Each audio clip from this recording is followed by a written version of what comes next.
మా పిల్లలైతే ఆలు ఫ్రై అని చాలా ఇష్టంగా తింటారు. హలో అందరికీ, welcome back to my channel.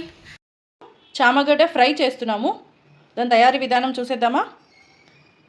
చామగడ్డలకి మట్టి ఉంటుంది కాబట్టి ఒక 2-3 సార్లు మంచిగా కడుక్కొని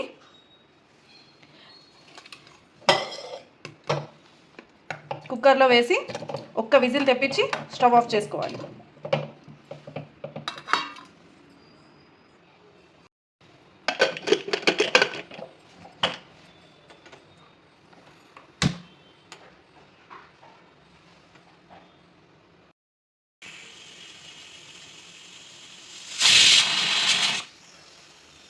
ఒక విజిల్ వచ్చాక సిమ్లో పెట్టుకొని ఇంకో విజిల్ వచ్చే ముందు ఆఫ్ చేసుకుంటే సరిపోతుంది.